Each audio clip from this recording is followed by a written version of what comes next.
Hello students, good morning and welcome to online तैयारी। Online तैयारी के हिंदी करंट अफेयर्स में आपका स्वागत है। और आज का पहला क्वेश्चन है आपकी स्क्रीन पर। पहला क्वेश्चन है, निम्नलिखित में से किस निकाय को राष्ट्रीय खेल प्रोत्साहन पुरस्कार 2020 से सम्मानित किया गया है? सही जवाब है बी ऑप्शन, वायुसेना खेल नियंत्रण बोर्ड।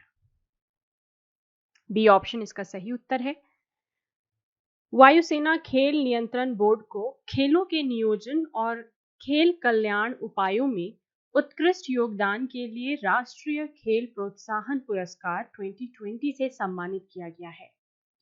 ये पुरस्कार देश में खेलों और विशेष रूप से भारतीय वायुसेना की प्रेरणा और प्रोत्साहन के लिए निरंतर प्रयासों के लिए है। एयर मार्शल MSG मेनन, प्रशासन प्रभारी वायु अफसर और वायुसेना खेल नियंत्रण बोर्ड के अध्यक्ष ने विज्ञान भवन में विशेष रूप से आयोजित एक ऑनलाइन समारोह में भारत के महामहिम राष्ट्रपति से ये पुरस्कार प्राप्त किया है। कुछ इंपॉर्टेंट पॉइंट है AFSCB के बारे में। वायुसेना खेल नियंत्रण बोर्ड, जिसे AFSCB भी बोलते हैं शॉर्ट फॉर्म में, भारतीय वायुसेना के भीतर और अंतर सेवा स्तर पर खेल गतिविधियों की योजना बनाने और संचालित करने के लिए सर्वोच्च निकाय है। ठीक है। दूसरा क्वेश्चन, हाल ही में पहली बार रो रो सेवा को हरी झंडी दिखाकर रवाना किया गया है।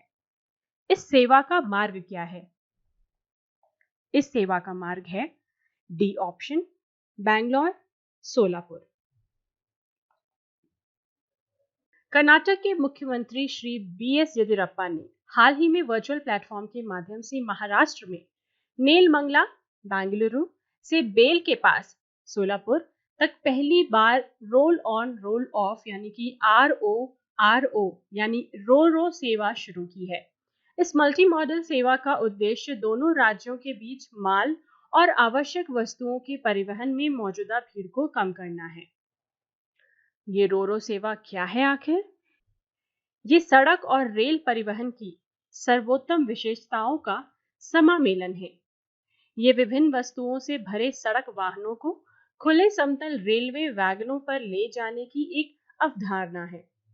ये तेज और डोर टू डोर सेवा प्रदान करता है। क्लियर? थर्ड क्वेश्चन की ओर बढ़ते हैं। किस संगठन ने विश्व का सबसे बड़ा सौर वृक्ष विकसित किया है? सही उत्तर है फर्स्ट ऑप्शन, CSIR CMERI।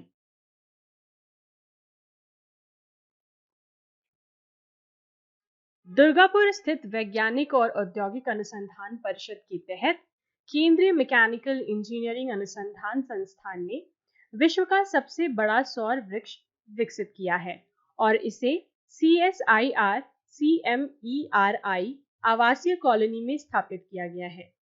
सौर वृक्ष की क्षमता 11.5 kWp से अधिक है और ये प्रतिवर्ष 12,000 से 14,000 यूनिट से अधिक स्वच्छ और हरित ऊर्जा का उत्पादन कर सकता है। प्रत्येक वृक्ष में 330 WP की क्षमता वाले कुल 35 सोलर PV पैनल हैं। सोलर PV पैनल्स का लचीलापन रूफ माउंटेड और सुविधाएं उपलब्ध नहीं होने पर आवश्यकताओं के अनुसार समायोजन की अनुमति देता है। नेक्स्ट, फोर्थ क्वेश्चन, किस देश ने अपने खाद्य उद्योग और भारतीय किसानों के बीच अंतर मिटाने के लिए एग्रीओटा मार्केट प्लेस लॉन्च किया है? संयुक्त अरब अमीरात UAE ने प्रौद्योगिकी संचालित एग्री कमोडिटी ट्रेडिंग और sourcing platform Agriota marketplace launch किया है, जिसका उद्देश्य भारत में लाखों ग्रामीण किसानों और UAE के खाद्य उद्योग के बीच के अंतर को कम करना है।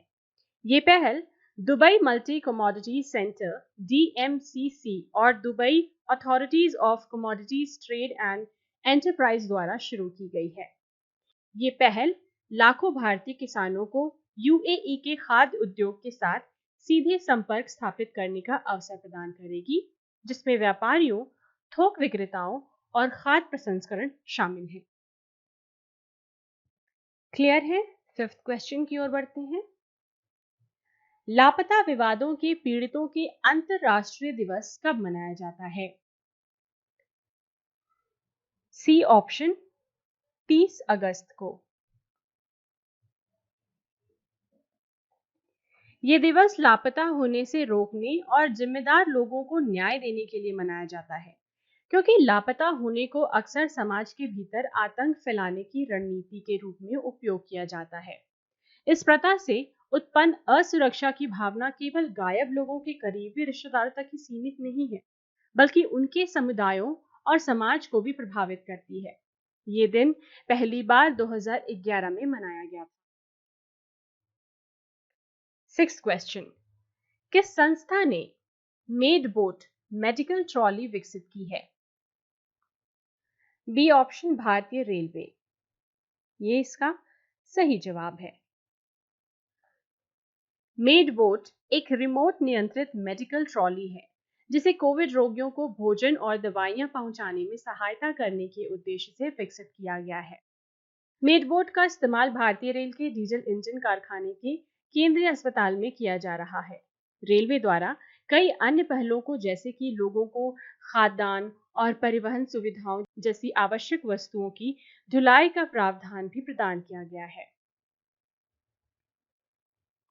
सेवेंथ क्वेश्चन, किस हवाई अड्डे ने CII-GBC नेशनल एनर्जी लीडर का पुरस्कार जीता है?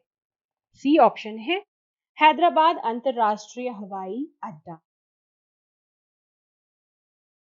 हैदराबाद अंतरराष्ट्रीय हवाई अड्डे को भारतीय उद्योग परिसंघ CII, Godrej green business centre GBC national energy leader और उत्कृष्ट ऊर्जा कुशल इकाई अवार्ड से सम्मानित किया गया है। CII-GBC द्वारा आयोजित ऊर्जा प्रबंधन में उत्कृष्टता के लिए ये 21वां राष्ट्रीय पुरस्कार था। हैदराबाद अंतरराष्ट्रीय हवाई अड्डे को यह पुरस्कार ऊर्जा दक्षता शिखर सम्मेलन के 19वें संस्करण, ऊर्जा दक्षता पर आभासी सम्मेलन और प्रदर्शनी के दौरान किया गया। अगर हम इस पुरस्कार की बात करें तो भारतीय उद्योग परिसंघ के पुरस्कार का उद्देश्य उद्योगों में ऊर्जा प्रबंधन में उत्कृष्टता को स्वीकार करना, पहचानना और उत्कृष्ट ऊर्जा कुशल कंपनियों द्वारा सूचना के आदान प्रदान को आसान बनाना है। Next, 8th question. ये क्वेश्चन रिलेटेड है मेजर ध्यानचंद विजय पथ योजना से। तो इस योजना के संबंध में आपको इन कथनों पर विचार करना है। यहाँ पे 3 कथन दिए गए हैं और आपको बताना है कि कौन सा सही है। पहला कथन है, मेजर ध्यानचंद विजय पथ योजना मध्य प्रदेश राज्य द्वारा शुरू की गई है। दूसरा कथन है, इस योजना के तहत सरकार अपने गांवों को विकसित करने के लिए अंतर्राष्ट्रीय खिलाड़ियों को तेज इंटरनेट सेवाएं प्रदान करेगी। तीसरा कथन है, इस योजना का उद्देश्य गांवों के डिजिटलीकरण और डिजिटल साक्षरता में सुधार करना है। सही जवाब है इसका डी ऑप्शन। सभी यहाँ पे गलत हैं। तो देखते हैं सही कथन क्या है। कथन 1, उत्तर प्रदेश राज्य सरकार द्वारा मेजर ध्यानचंद विजय पथ योजना शुरू की गई है, ना कि मध्य प्रदेश। ठीक है। दूसरा और तीसरा कथन के बारे में देखते हैं। इस योजना के तहत उत्तर प्रदेश राज्य के 19 अंतरराष्ट्रीय खिलाड़ियों के घरों तक पक्की सड़क बनाई जाएंगी। कुछ प्रमुख खिलाड़ियों में भारतीय तेज गेंदबाज भुवनेश्वर कुमार, पीयूष चावला, मोहम्मद कैफ, पूर्व तेज गेंदबाज प्रवीण कुमार शामिल हैं। योजना के तहत पूर्व क्रिकेटर चेतन चौहान के नाम पर एक सड़क का नाम भी रखा जाएगा। शुरुआत में लाभार्थियों की सूची में 19 खिलाड़ी को शामिल किया गया है और आने वाले समय में इसमें और अधिक खिलाड़ियों को इस योजना में जोड़ा जाएगा। ठीक है, क्लियर। 9th क्वेश्चन, लोकसभा सचिव के रूप में किसे नियुक्त किया गया है? सही जवाब है पहला ऑप्शन, उत्पल कुमार सिंह। उत्तराखंड के पूर्व मुख्य सचिव उत्पल कुमार सिंह को 1 सितंबर 2020 से लोकसभा सचिव के रूप में नियुक्त किया गया था। उनकी नियुक्ति को लोकसभा अध्यक्ष ओम बिरला द्वारा अनुमोदित किया गया था। वो उत्तराखंड कैडर से 1986 बैच के IAS अधिकारी हैं और 25 अक्टूबर 2017 को 15वें मुख्य सचिव बने। लोकसभा सचिवालय लोकसभा अध्यक्ष की देखरेख और नियंत्रण में स्वतंत्र रूप से कार्य करता है। महासचिव लोकसभा अपनी संवैधानिक और वैधानिक जिम्मेदारियों के निर्वहन में लोकसभा अध्यक्ष की सहायता करता है। नेक्स्ट है 10th क्वेश्चन, आज का लास्ट क्वेश्चन। लेबनान के प्रधानमंत्री के रूप में नामित होने वाले सदस्य कौन हैं? मुस्तफा अदीब, जो बी ऑप्शन है वो सही उत्तर है। जर्मनी में लेबनान के राजदूत 2013-2020 तक मुस्तफा अदीब को देश के अगले प्रधानमंत्री के रूप में नामित किया गया है। 4 पूर्व लेबनान प्रधानमंत्रियों ने इस पद के लिए अदीब के नाम की सिफारिश की थी।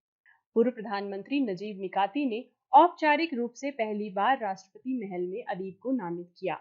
उन्हें पूर्व प्रधानमंत्री साद अल हरीरी का समर्थन भी है, जो कि सुन्नी पार्टी फ्यूचर मूवमेंट के प्रमुख हैं। यहाँ पे खत्म होता है आज का सेशन। अगले दिन फिर मिलेंगे कुछ नए क्वेश्चंस के साथ। तब तक स्टे ट्यून टू ऑनलाइन तैयारी। Thank you.